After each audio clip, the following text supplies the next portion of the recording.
NIST, the National Institute of Standards and Technology, founded in 1901, and for the last 5 decades, the organization that decides how the world encrypts its data. AES-SHA-3, standards radiating outward from a single institution to every device on Earth. In 2024, NIST added a new category, post-quantum cryptography. The history of NIST standards is the history of modern security.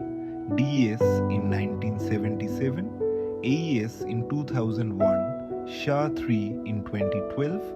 Each standard answers the threat that existed at the time. The post-quantum standards answer a threat that does not fully exist yet, but will. The window to act is now.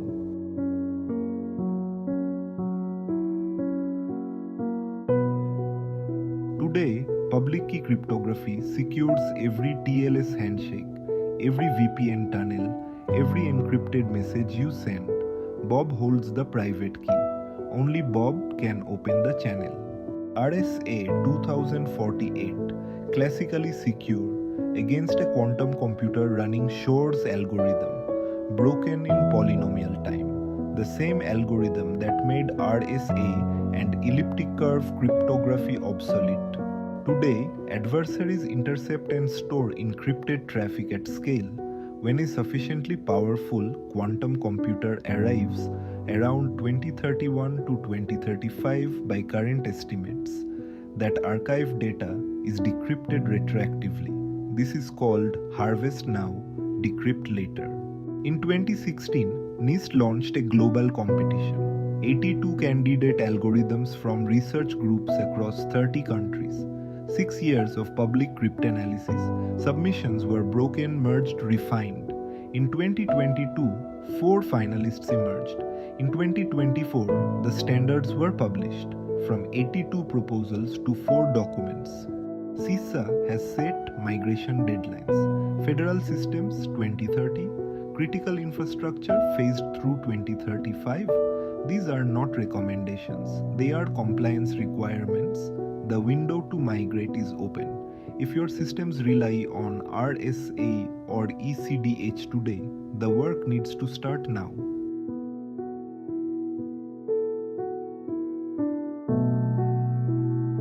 Key encapsulation mechanisms, KEMs, solve a specific problem. How do 2 parties agree on a shared secret over an untrusted channel? Bob sends an open padlock. Alice locks a secret inside and sends the box back. Bob opens it. Both now hold the same secret. No key was ever transmitted. Digital signature algorithms prove origin and integrity. Alice signs the message with her private key. Bob inspects the seal with her public key. Intact, the message is genuine. Tampered, the seal breaks. 2 primitives, 2 different guarantees. A KEM gives you confidentiality. A shared secret only you and the other party hold. A DSA gives you authenticity. Proof that a message came from who you think it did. Both are needed.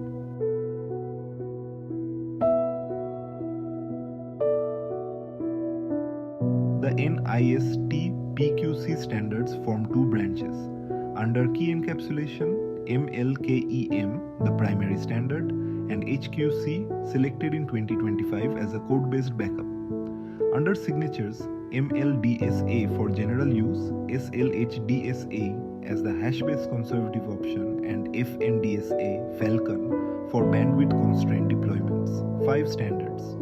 2 mathematical families, 1 mandate.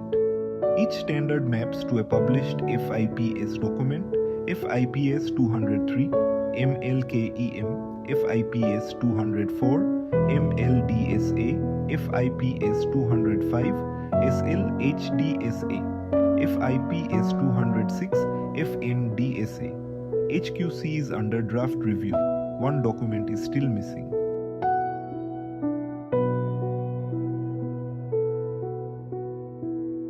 ML-KEM, Module Lattice Key Encapsulation Mechanism. Security derives from the hardness of the shortest vector problem on module lattices. No known quantum algorithm solves it efficiently. This is the primary standard for key exchange. The key sizes are larger than RSA, but the operations are faster.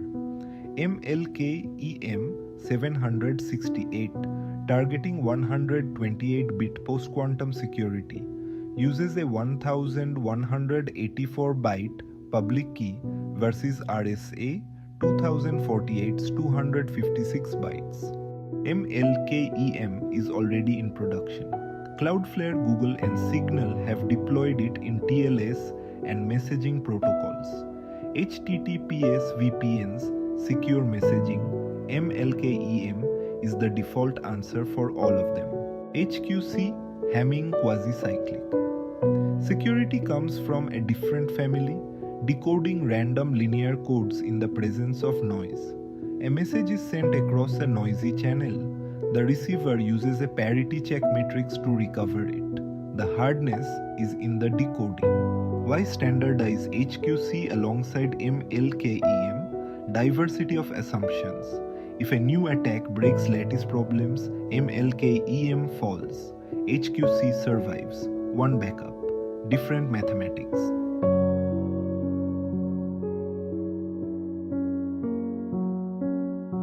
ML-DSA, Module Lattice Digital Signature Algorithm. Security derives from Module SIS and Module LWE hardness.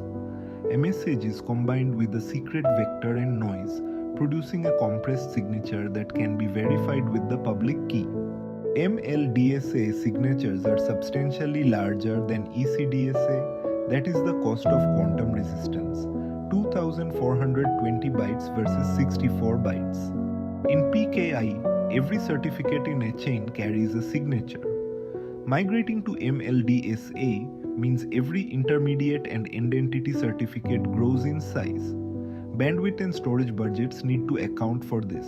SLH-DSA is built entirely on hash functions, no lattices, no number theory, a Merkle tree of one-time signing keys rooted in a single public hash. The security argument reduces entirely to collision resistance. SLH-DSA has the largest signatures of the three DSA standards, up to 49 kilobytes depending on parameter set. But it has the simplest security story. If SHA-256 stays sound, SLH-DSA stays sound. SLH-DSA is the conservative fallback. If hash collisions stay hard, the Merkle tree stays sound. Deploy it where signature size is not a constraint and you want the minimal security assumptions. FN-DSA, Falcon, is based on NTRU lattices. It produces the smallest signatures of the three signature standards, 897 bytes for the public key, 666 bytes for the signature at the 128-bit security level. Compact, but the Gaussian sampler is implementation sensitive. Where bandwidth or certificate size matters, FN-DSA is the right choice. Smaller signatures than ML-DSA and SLH-DSA by a significant margin. The implementation complexity is the trade-off.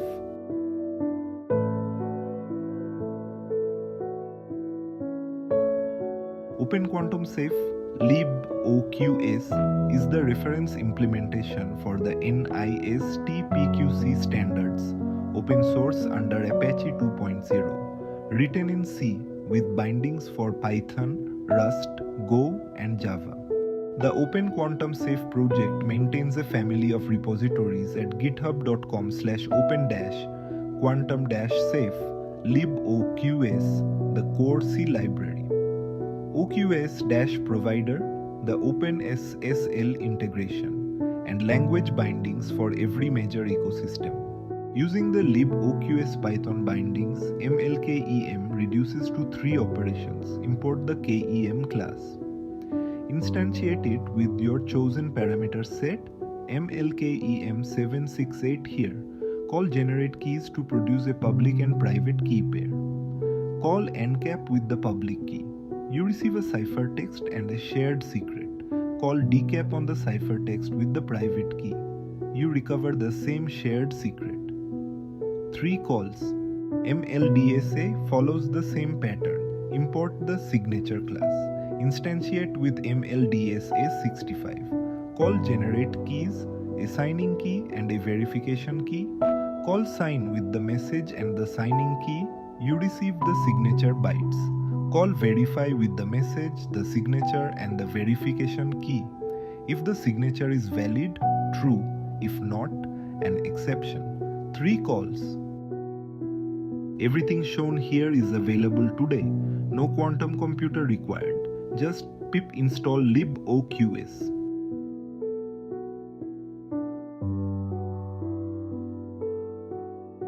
To summarize, 5 NIST PQC standards, 2 categories. For key encapsulation, ML-KEM as the primary standard, HQC as the code-based backup.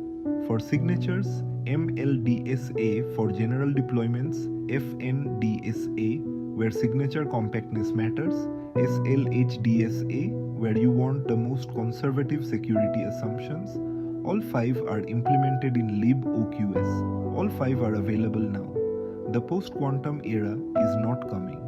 It is here. This is the first video in the AfterRSA series on post-quantum cryptography. Coming next, the mathematics behind ML-KEM, lattice problems, module learning with errors, and the NTT transform that makes it fast enough for real-world deployment. Subscribe to follow the series.